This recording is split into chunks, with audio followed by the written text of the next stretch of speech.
గుమ్మడికాయ పప్పు, చారు, మజ్జిగ.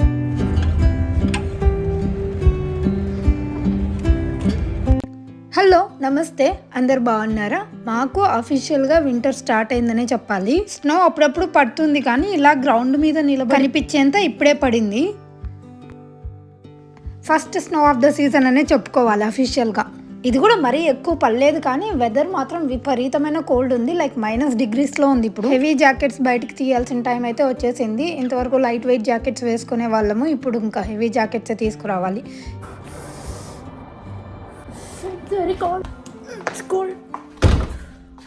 ఫ్రీజింగ్ కోల్డ్ అని చెప్పాలి. ఎంత చలిగా ఉందంటే అసలు ఒక 5 మినిట్స్ కాదు కదా, 1 మినిట్ కూడా జాకెట్ లేకుండా నిలబడితే రోజ్ బైట్ అయ్యేంత చల్లగా ఉంది. ఈ వీకెండ్ మేము ఒక ఎమ్మియస్ట్ బ్రేక్ఫాస్ట్ చేసుకుందాం అనుకున్నాము. అదేంటి అంటే చపాతీ, చెన్నా కర్రీ, అదే చోలే కర్రీ. అసలు ఇంతకంటే better start of the day ఉండదనుకుంటా. ముందు రోజు మంచిగా మూవీ చూసుకుంటూ పడుకున్నాము. నెక్స్ట్ డే లేవడం కూడా 10-10:30 అయిపోయింది. 11కి బ్రేక్ఫాస్ట్ స్టార్ట్ చేస్తే 12కి అయిపోయింది. చోలే కర్రీకి ఎప్పుడు శనక్కాయ విత్తనాలు కొన్ని వేయించుకొని పౌడర్ యాడ్ చేసుకుంటే చాలా టేస్టీగా ఉంటుంది. తర్వాత ఆనియన్స్, టొమాటోస్ ప్యూరే లాగా చేసుకుంటే కూడా ఓకే, బట్ టొమాటోస్ అన్నీ లేవు కాబట్టి మేము డైరెక్ట్ చిన్నగా కట్ చేసుకొని యాడ్ చేసుకొని చేసుకుంటున్నాము. ఫస్ట్ ప్లాన్లో పూరి ఉనింది ముందు రోజంతా కూడా. తీరా పిండి కలిపేటప్పుడు మా ఆయన అన్నారు పూరి వద్దులే, లాస్ట్ వెన్స్డేనే తిన్నాము, మళ్ళీ ఎందుకు ఊరికే హెవీ అయిపోతుంది అని చపాతీ చేసుకుందామన్నాడు. నాకు పిల్లలకు చెన్నా కర్రీ అనేది ఇంపార్టెంట్, పూరి చపాతీ అని కాదు. సో ఇక్కడ చూసారా ఆనియన్స్, టొమాటోస్ అయితే మంచిగా మగ్గాయి కదా. ఇంకోవైపు ఏమో మనం వేయించుకున్న పల్లీలు ఉంటాయి కదా, శనక్కాయ విత్తనాలు, వాటిని కూడా ఇలా పౌడర్ చేసి పెట్టేసుకోవాలి. చెన్నా మసాలా వచ్చేసి రసోయి మ్యాజిక్ అని ఉంటుంది కదా, ఆ బ్రాండ్ యూజ్ చేస్తాం మేము. అదొక్కటి యాడ్ చేసుకుంటే చాలా టేస్టీగా ఉంటుంది, ఫ్లేవర్ కూడా చాలా బాగుంటుంది. మీరు కూడా డెఫినెట్లీ ట్రై చేయండి next time. Or in case మీకు ఇంతకంటే ఏదైనా టేస్టీయెస్ట్ చెన్నా మసాలా పౌడర్ ఉంటే కూడా బ్రాండ్ నాకు కామెంట్ సెక్షన్లో చెప్పండి, నేను డెఫినెట్లీ ట్రై చేస్తాను. ఎందుకంటే నాకు చెన్నా కర్రీ అంటే చాలా ఇష్టం. నాకే కాదు, ఇంట్లో అందరికీ ఇష్టమే, మా ఆయనకి తప్ప. మనకి ఆ పౌడర్ వేసి కాసేపు మగ్గించుకున్న తర్వాత మళ్ళీ మనం ఉడికించుకున్న చెన్నా వేసుకోవాలి. ఈ చెన్నాను ఏంటంటే ముందు రోజు నానబెట్టుకోవాలి. తర్వాత ఒక 2 విజిల్స్ వచ్చేంత వరకు మనం ఉడికించుకొని తర్వాత ప్రాసెస్ చేసుకోవాలి. ఒక 1 అవర్లో అయిపోతుందండి చపాతీలు చేసుకోవడం కానీ కర్రీ చేసుకోవడం కానీ. ఏంటంటే బాగా మగ్గే వరకు ఉడికించుకోవాలి, లేకపోతే పచ్చివాసన వస్తూ ఉంటుంది అనమాట. పల్లీల పొడి కానీ ఆర్ మసాలా కానీ ఇవన్నీ కొంచెం ఎక్కువసేపు మగ్గించుకుంటూ ఉండాలి, అలా సిమ్లో పెట్టి ఆర్ మీడియం ఫ్లేమ్లో పెట్టి. ఇది మగ్గేలోపు మనం చపాతీలు చేసేసుకోవచ్చు, సైమల్టేనియస్గా అయిపోతాయి. యూజువల్లీ నేను చెన్నా కర్రీ ఎప్పుడు చేసుకున్నా కానీ కొన్ని ఉడికించి కొన్ని పక్కన తీసి పెట్టేసుకుంటాను, ఎందుకంటే నేను చాట్ లాగా అలా చేసుకొని తింటాను అనమాట నైట్ టైం డిన్నర్కి. బట్ ఈసారి మా ఆయన ఆలోచించి నేను పక్కన తీసి పెట్టాలా వద్దా అని చెప్పి అన్నీ కలిపి వేసేసాడు. ఇంట్లో కొంచెం ఉప్పు, కారం కూడా వేసుకోండి. వాళ్ళు ఇచ్చే మసాలా అవి కొంచెం నార్త్ ఇండియన్ మసాలా కదా, మనకు అంత కారం సరిపోదు. అందుకే కొంచెం ఉప్పు, కారం వేసుకుంటే మన టేస్ట్ బడ్స్కి సరిపడినంత వేసుకుంటే సరిపోతుంది. అండ్ దెన్ కొంచెం ఇంకా ఈ శనక్కాయ విత్తనాల పొడి అవన్నీ వేసేసుకొని మనం మగ్గించుకోవడమే, అన్నీ కలిపి వేసేసుకొని ఎంతసేపు మగ్గించుకుంటే అంత టేస్టీగా ఉంటుందండి. ఈ కర్రీ కొంచెం థిక్గానే ఉంటుంది, ఎందుకంటే చెన్నా కదా, మంచి ప్రోటీన్ రిచ్ కర్రీ చెప్పాలంటే. దాంతోపాటు ఎక్కువ తిన్నామంటే కార్బ్స్ కూడా హై ఉంటాయి, కొంచెం లావ్ అయిపోతాం. ఏదైనా కొంచెం మోడరేట్గా తీసుకుంటే అన్నిటికీ హెల్ప్ అవుతుంది. లాస్ట్ బట్ నాట్ లీస్ట్ కొత్తిమీర వేసుకోవడం మర్చిపోకండి. వేసుకొని మూత పెట్టేసి ఇంకా కాసేపు అలా వేడి మీద మగ్గించామంటే మనకి చెన్నా కర్రీ అనేది రెడీ అయిపోతుంది. ఈలోపు మనం చపాతీలు చేసుకుందాం. ఇక్కడ నేను ఒకటి అడగాలనుకుంటున్నాను. నా చిన్నప్పుడు అంతా నేను సర్కిల్ చపాతీలు చూసిందే లేదు. ఇదేంటి వెరైటీగా అంటున్నా అనుకుంటున్నారా? ఎందుకంటే మా అమ్మ ఎప్పుడు సర్కిల్వి చేసేది కాదు, ట్రయాంగిల్ చపాతీస్ ఉంటాయి కదా, అంటే ఫస్ట్ చపాతీస్ ఒత్తి నార్మల్గా రౌండ్గా ఒత్తి అందులో కొంచెం ఆయిల్ వేసి స్ప్రెడ్ చేసి ట్రయాంగిల్ షేప్లో ఫోల్డ్ చేసి అప్పుడు ఒత్తి అలా చేసేదన్నమాట. సో నా చిన్నప్పుడంతా నేను ఈ చపాతీలే చూశాను. మేబీ రాను మనకు కూడా ఓపిక తక్కువయ్యి ఇంకా ఒకసారి రుద్దడమే ఎక్కువ అన్నట్టు రౌండ్ చపాతీలు చేసుకుంటున్నాము. కానీ మా ఆయన చపాతీలు కొంచెం తక్కువ తింటారు, అంత ఇష్టంగా తినరు. ఆయనకి గీస్తే ఇలా కొంచెం ఆయిల్ వేసి ట్రయాంగిల్ షేప్ చపాతీలు చేస్తే మెత్తగా ఉంటాయి కదా, ఇష్టంగా తింటారు. అండ్ ఇది ఆల్సో టేస్ట్ కూడా కొంచెం డిఫరెన్స్ ఉంటుందన్నమాట, ఇలా సర్కిల్గా చేసుకునే వాటికి ట్రయాంగిల్ షేప్లో చేసుకునే వాటికి. ట్రయాంగిల్ అంటే నాకేం గుర్తొచ్చింది తెలుసా, బిగ్ బాస్లో ట్రయాంగిల్ మీద పెద్ద రచ్చ అయింది కదా, అది గుర్తొచ్చింది. ఇంకా మా డ్యూటీ అయితే చపాతీ ఒకరు చేసాం, కర్రీ ఒకరు చేసాం. మరి పిల్లల డ్యూటీ ఏంటి అంటే ఒకరు వాటర్ పెట్టాలి, ఒకరు ప్లేట్స్ పెట్టాలి. అవి పెట్టేలోపు మా చపాతీలు కూడా ఇక్కడ రెడీగా అయిపోతాయి. చూసారా ఎన్ని చపాతీలు చేశాను. యాక్చువల్లీ ఏమైందంటే నేను చపాతీ మా ఇంట్లో రెడీమేడ్ చపాతీస్ రెడీగా ఉంటాయండి ఎప్పుడు. బట్ చపాతీ పిండి కలిపాను కదా, కొంచెం ఎక్కువ కలిపాను, పూరీస్ తింటారు కదా అని చెప్పి. కానీ చపాతీలు అయ్యేసరికి పిండి కొంచెం ఎక్కువే అయిపోయింది. నేను పిండి ఫ్రిడ్జ్లో పెట్టానంటే అది ఇంకా మర్చిపోయి అది మళ్ళీ పడేయాల్సి వస్తుందన్నమాట ఒక వారం రోజుల తర్వాత చూసి. అందుకే నేను ఏం చేశానంటే ఇంకెన్నైతే అన్న అవుతాయి, ఎలాగో చెన్నా కర్రీనే కదా మన వాళ్ళు ఎప్పుడైనా, ఇప్పుడు కాకపోయినా కూడా మళ్ళీ మధ్యాహ్నం కానీ ఈవినింగ్ కానీ అలా తింటారు. అందుకే కొన్ని ఎక్కువే చేసి పెట్టాను ఒకటేసారి, పిండి వేస్ట్ అవ్వకుండా. థ్యాంక్ గాడ్ నేను అది ట్రాష్లోకి పోకుండా సేవ్ చేశాను. యూజువల్ కౌంట్ వచ్చేసి తలా 2 తింటారు. బట్ చెన్నా కర్రీ అంటే మాత్రం ఒక హాఫ్ ఎక్కువే పోతుంది అందరికీ అంటే నాకు పిల్లలకి మాత్రమే. మా ఆయనకి చెన్నా కర్రీ అంత ఎక్కువ ఇష్టం ఉండదు. ఆయన ఏం చేసుకున్నారో చూపిస్తాను, మీరు షాక్ అవుతారు. ఇంతకంటే ఏం కావాలి చెప్పండి. సండే రోజు బిగ్ బాస్ చూస్తూ బ్రేక్ఫాస్ట్ చేస్తున్నాము. ఆయన మాత్రం స్పెషల్గా బొంబాయి చట్నీ చేసుకున్నాడు. చూసారా ఆయన ఏం చేసుకున్నాడో, తను మాత్రం బొంబాయి చట్నీ చేసుకున్నాడు. తిన్న తర్వాత డ్యూటీ ఎక్కుతున్నాను. అదేంటి అంటే ఇంకా మన కౌంటర్ టాప్ ఉంటుంది కదా, అది క్లీన్ చేయాలని చెప్పేసి. ఈ డాన్వి నేను కాస్కోలో 3 తీసుకున్నాను అనమాట, రీఫిల్లింగ్వి. ఒకటి అయిపోతే ఇంకొకటి యూస్ చేసుకోవచ్చు అని. నా చేతిలో ఇది వారం రోజుల కంటే ఎక్కువ రాదులేండి. I'm somehow cleaning freak. అలాగే తుడిచిండైతే తుడుస్తూ ఉంటాను, అలాగని నాకు ఓసిడి లేదు. నాకు ఇలా క్లీన్ చేస్తుంటే థెరపీ లాగా ఉంటుంది. లైక్ సింక్ క్లీనింగ్ కానీ, డిష్ వాషింగ్ కానీ, ఇలా కౌంటర్ టాప్ క్లీనింగ్ కానీ నాకు ఎందుకో ఇది థెరపీ లాగా అనిపిస్తూ ఉంటుంది. బ్రెయిన్లో టూ మచ్ స్ట్రెస్ అయిపోయింది అనుకోండి, ఇలా వచ్చి క్లీన్ చేస్తూ ఉంటాను. అంటే అన్నీ క్లీన్ చేయను, మళ్ళీ కొన్ని లాండ్రీ బట్టలు మడతేయడం ఇలాంటివన్నీ నచ్చవు. బట్ ఇలా కౌంటర్ టాప్ క్లీన్ చేసుకొని రుద్ది క్లీన్ చేయాలంటే ఎందుకో ఇంట్రెస్ట్ వస్తుంది నాకు. ఒక్కొక్కరికి ఒక్కొక్క ఇంట్రెస్ట్ ఉంటుంది కదా. కొందరికి వంట చేయడం ఇష్టము, కొందరికి ఆర్ట్స్ అండ్ క్రాఫ్ట్స్ చేయడం ఇష్టము, కొందరికి ఇలా క్లీనింగ్ చేయడం ఇష్టము. ఇవన్నీ థెరపీస్ లాగా ఉంటాయి. మా ఆయనకి కుకింగ్ చేయడం అంటే థెరపీ. ఆయనకి ఏదైనా వర్క్లో స్ట్రెస్ఫుల్గా ఉందనుకో మిడ్నైట్ అయినా వెళ్ళి కుక్ చేస్తారు. నాకేమో ఇలా క్లీన్ చేయడం కానీ, లేదంటే ఆర్ట్స్ అండ్ క్రాఫ్ట్స్ ఏమైనా చేయడం కానీ కొన్ని నిజంగా థెరపిక్గానే ఉంటాయి. నాలోని ఇన్నర్ చైల్డ్ అలా బయటకు వచ్చేస్తూ ఉంటుంది అనమాట కొన్ని థింగ్స్ చేసేటప్పుడు. మా ఆయన బిగ్గెస్ట్ ఫ్లెక్స్ ఏంటో తెలుసా, ఇలా తను చేసిన దోశ పిండిని పొద్దున్న లేచి బాగా పొంగిండేదాన్ని చూసుకుంటే ఆయనకు చాలా ఇష్టం. ఇంకా మంత్ ఎండ్ అయిపోయింది, ఎక్సెల్ షీట్ వేయాల్సిన రెస్పాన్సిబిలిటీ వచ్చేసింది. ఏం మంత్ ఎండ్ అనుకుంటున్నారా, నవంబర్ మంత్లేండి. నేను ఇంకా ఈ నవంబర్ మంత్ది ఎక్సెల్ వేయలేదు. మహిళది ఉంటుంది కదా, ఎంత వచ్చింది, మేమెంత ఖర్చు పెట్టాము, ఇవన్నీ లెక్కలు నేనే వేస్తాను. ఒక సైడ్ మా ఆయనేమో ఆఫీస్ వర్క్ చేసుకుంటున్నారు.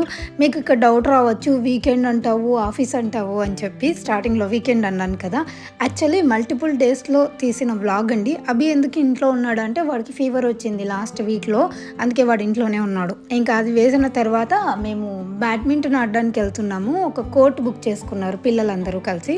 ముందే బుక్ చేసుకోవాల్సి ఉంటుంది.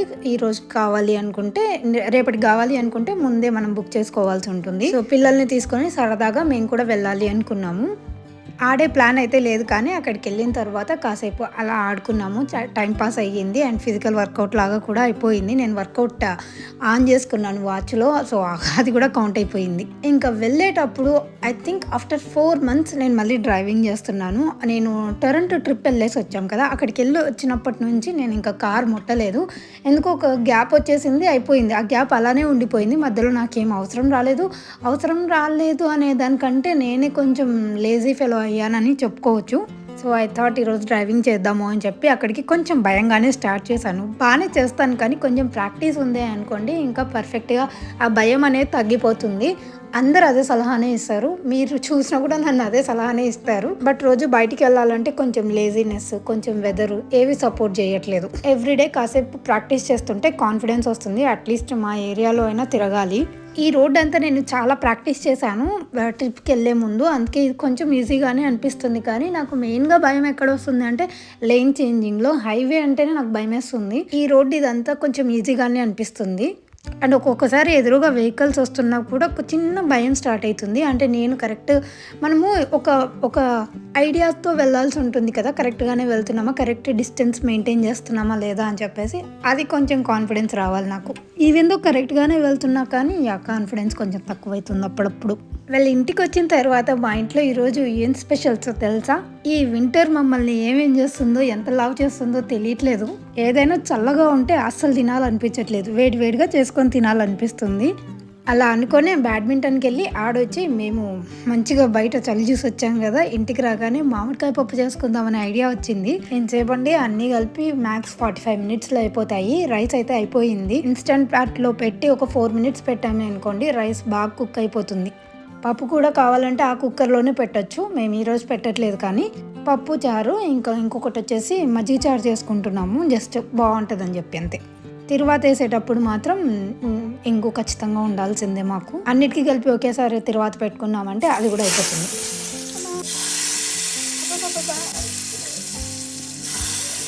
Such a soul satisfying meal కదా. దీని తర్వాత ఆ తిరువాతలు వేసుకున్న తర్వాత నా స్టవ్ పరిస్థితి ఇలా అయిపోతుంది. మజ్జిగ పులుసుకి ఏంటంటే కొంచెం ఆనియన్స్, పచ్చిమిర్చి కలిపి ఫ్రై చేసుకోవాలి. అవన్నీ ఫ్రై చేసుకొని కొంచెం పసుపు వేసేసుకొని దీన్నే మనం ఆ మజ్జిగని కొంచెం నార్మల్గా పెరుగు ఉంటుంది కదా, ఆ పెరుగుని మజ్జిగలాగా చేసుకొని ఉప్పు వేసేసుకొని పెట్టుకోవాలి. దాంట్లోకి ఇవి కొంచెం ఫ్రై చేసేసుకొని తిరువాత వేసుకున్నామంటే అయిపోతుంది మజ్జిగ చారు. చాలా సింపుల్గా ఉంటుంది. అది ఉట్టిదైనా తాగొచ్చు, లేదంటే రైస్లో కూడా చాలా బాగుంటుంది అది.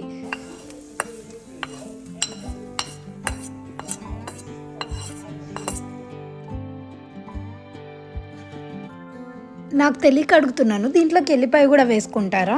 మేమైతే ఎప్పుడు వేసుకోవండి, అదొక డిఫరెంట్ ఫ్లేవర్ వస్తుంది కదా అని. బట్ వేసుకునే వాళ్ళు కూడా ఉంటారనుకుంటున్నాను. కొంచెం అల్లం అయితే వేస్తారు, అది తెలుసు. బట్ గార్లిక్ వేస్తారా లేదా అని తెలీదు. లాస్ట్కి ఇలా తిరువాత మిగిలింది అనుకోండి, దాంట్లోకి ఇంకొంచెం మనం మళ్ళీ ఆ మజ్జిగ వేసేసి కలిపేస్తే మొత్తం అంతా అయిపోతుంది ఆ ప్లేట్లో తిరువాత అంతా. ఎట్టకేలకు మా డిన్నర్ అయితే రెడీ అయిపోయింది. 6 లోపే అంతా అయిపోయిందిలేండి. ఇంకా ఉన్నవన్నీ ఎత్తి పెట్టేసుకుంటే ఈరోజు మా డిన్నర్ ఏంటో ఏమేమి చేసుకున్నామో మీ అందరికీ క్లియర్గా చూపిస్తాను. చారు చేసుకున్నాము, బయట బాగుంది కదా. అండ్ ఆల్సో అభికి కొంచెం జలుబు చేసింది. జలుబు చేసిండే వాళ్ళకి చారు పెడితే చాలా మంచిది, ఇష్టంగా కూడా తింటారు. మామిడికాయ పప్పు చేసుకున్నప్పుడు నెయ్యి మాత్రం డెఫినెట్లీ ఉండాలి. వేరే ఏ పప్పులోకి తినరు, కానీ మామిడికాయ పప్పులోకి మాత్రం నెయ్యి తింటారు పిల్లలు. ఒక staple and comfort food ready అయిపోయింది. మామిడికాయ పప్పు, చారు, మజ్జిగ పులుసు, అన్నం. దాంట్లోకి వేడి వేడి నెయ్యి, అది కొంచెం కరగడానికని అన్ని వేడిగా ఉంటుంది కదా స్టవ్, అందుకని అక్కడ పెట్టోయా. వీటన్నిటిలోకి ఒక డిలీషియస్ కాంబినేషన్ చూపించిన మీకు.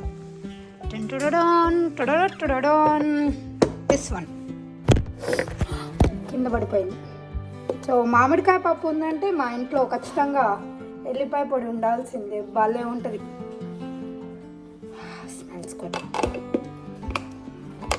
మేము ఎలాగో నెలలో ఒక 4-5 సార్లన్నా మామిడికాయ పప్పు చేసుకుంటూనే ఉంటాం. నెలలో కాదు, యాక్చువల్లీ వీక్లోనే ఒక 2 టైమ్స్ ఈజీగా మామిడికాయ పప్పు ఉంటుంది. అందుకే గార్లిక్ పౌడర్ కూడా ఎప్పుడు స్టోర్ చేసి పెట్టేసుకుంటాము. ఇంకొక బెస్ట్ కాంబినేషన్ చెప్పనా, నాకైతే దీనికంటే కూడా శనక్కాయ ఇత్తనాల పొడి ఉంటుంది కదా, అది చాలా చాలా ఇష్టం మామిడికాయ పప్పులోకి. మామిడికాయ పప్పు, శనక్కాయ ఇత్తనాల పొడి అండ్ నెయ్యి వేసుకున్నారంటే ఇంక అంతకంటే పర్ఫెక్ట్గా. అమ్మో, నేను ఒకటి ఇంపార్టెంట్ది చెప్పలేదు, అదేంటి అంటే అప్పడం. ఇంకా ఇట్స్ లైక్ హెవెన్. అబ్బుగాడికి కొంచెం హెల్త్ బాగాలేదు. Yo welcome very much. అభి లాస్ట్ 2 డేస్ నుంచి స్కూల్కి వెళ్ళలేదు, కొంచెం ఫీవరిష్గా ఉందని చెప్పేసి. ఇంకా సీజన్ చేంజ్ అయ్యేటప్పుడు నేను కానీ అభి కానీ ఎవరో ఒకరు ఇంట్లో పడిపోవాల్సిందే. ఎక్కువగా అభినే సిక్ అయిపోతాడు త్వరగా. ఓకే, డిన్నర్ అయిపోయిందా అనుకున్నామా. తర్వాత ఒక ప్యాకేజ్ అన్బాక్సింగ్ చేస్తున్నాను. అదేంటి అంటే బ్లాక్ ఫ్రైడే కోసం అని కొన్ని డీల్స్లో కొన్ని థింగ్స్ ఉండే, అవి నాకు చాలా అవసరమైనవి. అవి నేను తీసుకున్నాను, అవి మీతో షేర్ చేసుకుంటాను. ఒక్కొక్కరికి ఒక్కొక్కటి అవసరం ఉండేదిలేండి. ఫస్ట్ మా ఆయనకి ఏంటి అంటే బ్యాడ్మింటన్ వెళ్తున్నారు కదా, సో షూస్ తీసుకున్నారనమాట. ఈ అడిడాస్ షూస్ ఎంతో $35-40కి ఎంతకో వచ్చాయి, అవి తీసుకున్నారు. దాంతోపాటు అభికేమో బూట్స్ అనమాట. అండ్ నేనేం తీసుకున్నాను అంటే ఈ ఫిలిప్స్ ఫ్యాబ్రిక్ పిల్స్ ఉంటాయి కదా, అవి రిమూవ్ చేయడానికని. నేను చూపిస్తాను మీకు, అదేంటో అర్థం కాకపోతే. అసలు ఎంత బాగుందంటే, నాకు 1 మోర్ థెరపీని నేను ఫైండ్ అవుట్ చేశాను, చూపిస్తాను మీకు అది. ఇది ఎంత యూస్ఫుల్గా ఉంది అంటే. అండ్ అభి ఏమో ఇలా స్నో బూట్స్ తీసుకున్నాడు, బయట స్నో పడుతుంది కదా. పండుకి స్నో బూట్స్ ఉన్నాయి కానీ అభికి లేవు, అందుకే వాడు తీసుకున్నాడు. ఇవి కష్టపడి ట్రై చేస్తున్నాడు. నెక్స్ట్ డే స్కూల్కి వెళ్దాంలే అని చెప్పి పక్కన పెట్టుకున్నాడు, కానీ వెళ్ళేటప్పుడు మాత్రం తీసుకెళ్ళలేదు. నేను దీని గురించి చెప్పాను కదా, ఇదేంటి అంటే మనకి డ్రెస్సుల మీద ఇలా పోగులాగా లేచిపోయి ఉంటాయి కదా, వాటిని ఏమంటారో నాకు తెలియదండి. చాలా వరకు కొన్నిసార్లు నైట్ ప్యాంట్స్ మీద కానీ ఇలా ఉల్లెన్ ఫ్యాబ్రిక్ మీద కానీ ఇలా పోగులాగా లేచి ఉంటాయి చూడండి, చిన్న చిన్న బంప్స్ లాగా ఉంటాయి. సో అవి రిమూవ్ చేస్తుంది. నాకు ఒక బెడ్షీట్ మీద అలా ఉంది. నేను ఎక్కడో ఇన్స్టాలోనే ఎక్కడో రీల్ చూస్తుంటే ఇలాంటిది కనిపించింది ఒకటి. సరేలేని అమెజాన్లో సెర్చ్ చేస్తే ఫిలిప్స్ బ్రాండ్ది నాకు డీల్లోనే కనిపించింది అనమాట. మీరు ఇక్కడ చూడొచ్చు, క్లియర్గా చూడొచ్చు ఎంత ఈజీగా పోతుందో. అసలు ఇలా చేస్తూ ఉంటే నిజంగానే ఒక థెరపీ లాగానే ఉంది. అండ్ ఆ స్టఫ్ అంతా, ఆ లింట్ అంతా ఉంటుంది కదా, అది ఇక్కడ ఒక బాక్స్ లాగా ఉంటుంది, అందులో కలెక్ట్ చేసేయచ్చు. ఇది బ్యాటరీస్తో రన్ అవుతుంది. ఒకవేళ బ్యాటరీస్ అయిపోయాయి అంటే మనం చేంజ్ కూడా చేసుకోవచ్చు. చూసారా దీంట్లో ఎంత స్టఫ్ ఉందో, మనం అలా క్లీన్ చేస్తే ఇందులో కలెక్ట్ అయిపోతుంది. దాన్ని ఇలా పెట్టి తీసేయచ్చు, తర్వాత మళ్ళీ నార్మల్గా యూస్ చేసుకోవడమే. నేను పిల్లలు ఇంకా మా అందరికీ కాదని మా ఆయనకు కూడా ఇది బాగా నచ్చి ఆయన డ్రెస్ మీదనే ఉంటే ఇవి క్లీన్ చేసుకుంటున్నారు. ఇది చాలా యూస్ఫుల్ ప్రోడక్ట్. మీకు ఎవరికైనా కావాలంటే నేను కింద లింక్ పెడతాను, మీరు కావాలంటే తీసుకోవచ్చు. చాలా బాగుంది, 100% యూస్ఫుల్గా అనిపించింది. ఇంకా నాకు దొరికింది కదా అని లాస్ట్ 3 days నుంచి ఇదే పనిలోనే ఉన్నాను. అన్ని డ్రెస్సుల మీద రిమూవ్ చేసుకుంటూ కూర్చున్నాను, నాకు కనిపించిన వాటన్నిటి మీద. అమెజాన్ ప్యాచెస్తో అలా అయిపోయింది మా ఈ వీక్ అయితే. ఇంకా మా ఆయన ఇది క్లీన్ చేసుకుంటున్నాడా. ఆ తర్వాత ఎండ్ ఆఫ్ ద డే నేను ఏం చేశాను అంటే, ఈ వాక్యూమ్ క్లీనర్లో లోపల మాపింగ్ ఇవి ఉంటాయి, ప్యాడ్స్ ఉంటాయి, అది గాలికి కొట్టుకొని పోయింది. వాళ్ళు ఇచ్చినప్పుడు ఒకటే ఇచ్చారు కానీ అది గాలికి కొట్టుకొని పోయింది నేను బయట ఆరేస్తే. సో అందుకోసమని నేను కొత్తవి అమెజాన్లోనే తెప్పించాను అనమాట. అది కూడా ఆన్ చేశాను. అది ఆన్ అయిన తర్వాత ఇంకా దాన్ని క్లీన్ చేద్దాము అని ఓపెన్ చేశాను అంతే. ఆ రోబోట్ వాక్యూమ్ క్లీనర్ని మా బంటిగాడు వాడు ఎంత చెత్త పేర్కొని పోతుంది అంటే మొత్తం నీట్గా కలెక్ట్ చేస్తుందండి. అసలు నాకైతే అది క్లీన్ చేసిన తర్వాత హౌస్ చాలా నీట్గా కనిపిస్తుంది. నాకైతే అది చాలా యూస్ఫుల్ ప్రోడక్ట్. ఈరోజు నాకేం పెద్దగా పని లేక నేను పెట్టుకున్న పని ఏంటి అంటే, ఫ్రిడ్జ్ కింద సందులలో, అవెన్ కింద సందులలో ఉన్న గలీజ్ ఉంటుంది కదా, అదే చెత్త మనకు అందదు కదా, కంటికి కనిపించదు, అలాగని అందదు కూడా. సో అది క్లీన్ చేసే ప్రోగ్రామ్ అయితే నేను పెట్టుకున్నాను. ఆ ప్రోగ్రాంలో భాగంగా నేను ఇంత చెత్తను బయటికి తీసి కలెక్ట్ చేశాను తెలుసా. ఇవన్నీ హిడెన్ స్పాట్స్ అండి, మనకు కనిపించవు కానీ ఇక్కడ చాలా చెత్త పేర్కొని పోతూ ఉంటుంది. ఎప్పటికప్పుడు క్లీన్ చేసుకోలేదా అనుకో ఇంకా ఎక్కువైపోతుంది. సో అదైతే క్లీన్ చేశాను. అండ్ మీకు ఇంకొక గుడ్ న్యూస్ చెప్పాలా, నేను నా బర్త్డే కోసమని మన మహిళ నుంచి కొన్ని అవుట్ఫిట్స్ తెప్పించుకున్నాను. నా బర్త్డే అవుట్ఫిట్స్ అని చెప్పాలి. అవి నేను మీకు బర్త్డే రోజు చూపించడం కంటే ఈరోజే చూపిద్దామని చెప్పేసి అన్బాక్సింగ్ చేస్తున్నాను. ఫస్ట్ నా ఫేవరెట్ ఈ బాందిని మంగళగిరి షరారా తెప్పించుకున్నాను. ఈ కలర్ అంటే నాకు పిచ్ అనే చెప్పాలి, అంత క్యూట్గా ఉంది ఆ కలర్. ఆ తర్వాత నేను ఒక ఆర్గాన్జా ఫ్రాక్ తెప్పించుకున్నాను. ఆ తర్వాత ఈ లావెండర్ కలర్ జామ్దాని కూడా తెప్పించుకున్నాను. నేను ఇవి ఎప్పుడు స్టోరీస్లో పెట్టినా, యూట్యూబ్లో పెట్టినా కూడా నన్ను ఫస్ట్ అడిగే క్వశ్చన్ ఏంటి అంటే, చాలామంది ఇది వరకు యుఎస్లో తెప్పించుకొని, యుఎస్లోనే చేస్తాం, మా మెయిన్ అంతా యుఎస్లోనే ఉంటుంది, మీరు కెనడాకి కూడా షిప్ చేస్తారా అని చెప్పి. కెనడాకి అయితే చేయట్లేదండి, ఎందుకంటే కస్టమ్ ట్యాక్స్ చాలా ఎక్కువ పడుతుంది. సో అది పే చేసుకోవాలి, కష్టం కదా. అంటే ఇట్లా 3 అవుట్ఫిట్స్ తెచ్చుకున్నామని అనుకోండి, $40 అట్లా పడుతుంది కస్టమ్స్. అది ఓకే, బల్క్లో తెప్పించుకోవచ్చు అంటే అలా తెప్పించుకోవచ్చు, లేకపోతే కష్టమని మేమైతే ఇప్పుడు కెనడాకి అవైలబుల్ అంటే లేదనే చెప్తున్నాం చాలామందికి. మళ్ళీ కస్టమ్ ట్యాక్స్ పే చేసుకోవాల్సి వస్తుంది మీరు అని చెప్పి. హోప్ అది అర్థం చేసుకుంటున్నారు అనుకుంటున్నాను. నాకు తెలియదు ఎలా సాల్వ్ చేయాలో దీన్ని. ఇండియా నుంచి డైరెక్ట్ కెనడాకి తెప్పించుకుంటే కొంచెం మేబీ తగ్గచ్చు, కానీ ప్రైస్ రేంజ్ మాత్రం కొంచెం డిఫరెంట్ ఉంటుంది అనమాట. యూఎస్డీకి కెనడాకి కన్వర్ట్ చేసుకుంటే వింటర్ కష్టాలు మొదలయ్యాయి. వంగడానికి కూడా కష్టంగా ఉంది.